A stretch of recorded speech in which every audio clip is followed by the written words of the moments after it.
Olha só, existe um livro que por décadas tem o crédito de ter criado mais milionários do que qualquer outro. A promessa dele é revelar um segredo, sabe? Uma fórmula mágica para o sucesso que foi testada pelos gigantes da indústria.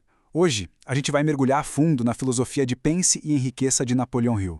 Bom, vamos direto ao ponto com a mesma pergunta que o editor do livro faz logo no comecinho. O que é que diferencia alguém que passa a vida inteira avançando, conquistando tudo, de alguém que nem sequer começa? A resposta, segundo Hill, não está nas circunstâncias, mas em algo que todo mundo tem acesso. E a origem de tudo isso está aqui, com Andrew Carnegie, um dos homens mais ricos da história.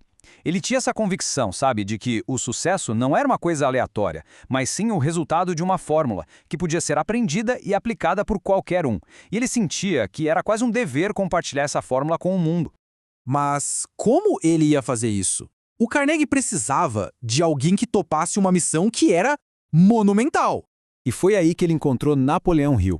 A proposta era assim, uma coisa de louco, dedicar 2 décadas da própria vida sem receber um centavo para entrevistar mais de 500 das pessoas mais bem-sucedidas da época. Gente como Henry Ford, Thomas Edison, Theodore Roosevelt, e encontrar o que todos eles tinham em comum. E o mais incrível, Hill aceitou o desafio em menos de 1 minuto. E depois de 20 anos de pesquisa, Hill chegou à base de toda a filosofia, a primeira parte do grande segredo. A história do Edwin C. Barnes é o exemplo perfeito do poder de um pensamento. Imagina a cena. Ele não tinha dinheiro, não conhecia o Thomas Edison, mas simplesmente apareceu no laboratório dele. A grande diferença estava na mentalidade. Ele não chegou falando, vou tentar. Ele afirmou, com certeza absoluta, que ele ia fazer negócios com o inventor. Essa convicção era a única coisa que ele tinha. E a oportunidade não apareceu assim do dia para a noite. Não mesmo. Por 5 anos, o Barnes fez trabalhos menores ali no laboratório, parecendo só mais um funcionário. Mas na mente dele, a cada minuto de cada dia, ele já se via como sócio do Edison. Ele manteve aquele pensamento dominante, a imagem da vitória dele, com uma intensidade que era quase uma obsessão. E essa determinação de ferro, uma hora trouxe a oportunidade. Quando o Edison inventou uma máquina de digitar nova, os vendedores dele não se empolgaram muito. Mas o Barnes, ele viu a chance dele ali. Ele sabia que podia vender aquilo e se ofereceu. O sucesso foi tão absurdo que Edison deu a ele um contrato de distribuição nacional. Ele ficou riquíssimo. O Barnes literalmente pensou até virar sócio do Edison. Então, como aplicar esse poder todo? O Hill organizou isso em 13 passos. E o primeiro, talvez o mais crucial de todos, é o desejo. Mas olha, Hill não está falando de uma simples vontade, de uma esperança. Ele fala de um desejo que queima, uma obsessão mesmo. E para transformar essa obsessão em ouro, ele dá essa fórmula bem prática. Não adianta só dizer, eu quero muito dinheiro. Primeiro, tem que ser específico na quantia. Segundo, determinar exatamente o que vai ser dado em troca. Terceiro, botar uma data. Quarto, criar um plano e começar agora, já. Quinto, escrever tudo isso. E sexto, ler essa declaração em voz alta 2 vezes por dia até que a mente acredite naquilo como uma verdade. O ponto-chave aqui é transformar uma ideia vaga em objetivo concreto, palpável. Para ilustrar a mentalidade necessária, o Hill conta a história de um guerreiro que, quando chegou em território inimigo, mandou queimar todos os navios. A mensagem para as tropas era clara: não tem como voltar.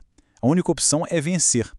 É essa mentalidade de vencer ou perecer que transforma um simples desejo num propósito inabalável. E a falta dessa persistência é a causa mais comum do fracasso. O tio de um sujeito chamado R.U. Darby encontrou uma mina de ouro, mas quando veio, de repente sumiu, ele desistiu. Vendeu tudo para um sucateiro. O sucateiro, mais esperto, contratou um engenheiro e descobriu que o ouro estava apenas 1 metro de onde o Darby tinha parado de cavar. E claro, o sucateiro ficou milionário. A lição é que a derrota temporária só vira fracasso permanente se a gente aceita ela como tal. Mas só o desejo não é suficiente. Ele precisa de um catalisador, um combustível para dar vida e poder para ele. E esse combustível é o segundo passo de Hill, a fé. E quando Hill fala de fé, não é nada místico, não. Ele define a fé como estado de espírito que pode ser cultivado de propósito. É a convicção absoluta de que o objetivo vai ser alcançado. E como se cultiva isso? Através da autossugestão, que no fundo é a prática de repetir metas e afirmações para a mente subconsciente até que ela aceite essa nova realidade como um fato e comece a agir em cima disso.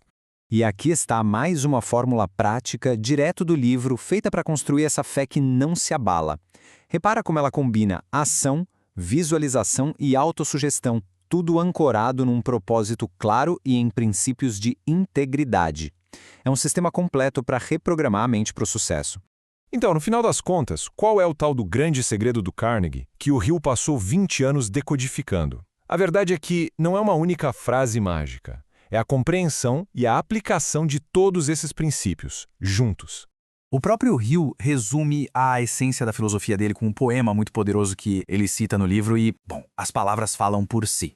O texto continua deixando bem claro que a vitória não é uma questão de força bruta, nem de ter mais recursos que os outros. É aqui que está o ponto central. A batalha é vencida primeiro na mente.